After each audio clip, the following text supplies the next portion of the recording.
A palavra de Deus, ela é viva, perfeita e eficaz. O registro bíblico que eu quero deixar hoje se encontra no livro dos Salmos, capítulo 50.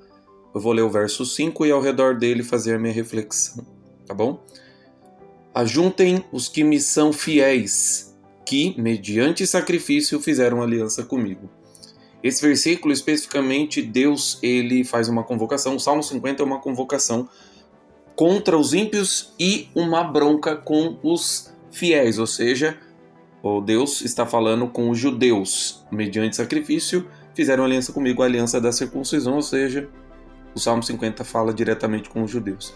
Nos versos 1 ao 4, ele no 1 fala quem é Deus, no 2 de onde ele vem, e no 3 o que ele vai fazer. A partir do 4 em diante começa a convocação, ou seja, Deus Supremo que vem de Sião, o fogo virá com fogo consumidor e violenta tempestade para testemunhar contra Israel. No 7 ele fala exatamente isso.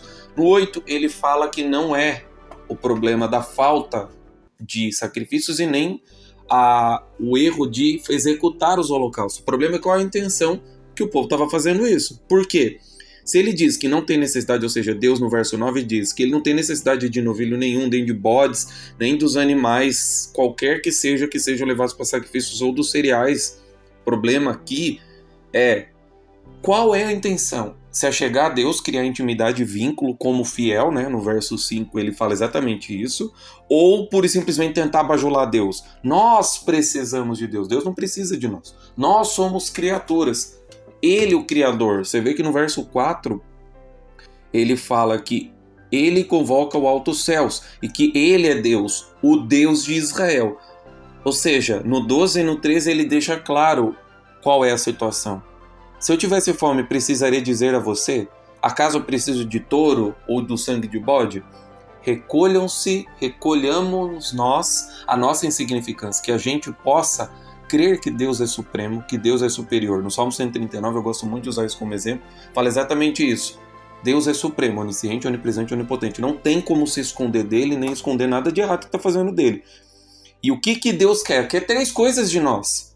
A primeira delas, oferecer sacrifício de gratidão. Sejamos mais gratos, tá? Cumprir os votos com o Altíssimo, ou seja, sermos fiéis na alegria e na doença, na tristeza e na alegria, seja lá qual for o momento, na doença e na saúde, independente da situação, e clamar a Deus de todo o coração que Ele vai nos livrar, e dar honra a Ele. Tem gente que não dá honra, ou seja, muitos de nós às vezes somos ingratos, não damos honra a Deus e queremos ainda no momento de angústia ficar bravo com Deus, como se a gente tivesse algum direito, ou entendesse como as coisas funcionam, ou como as coisas funcionam. Olha Jó reclamou e Deus falou o que para ele?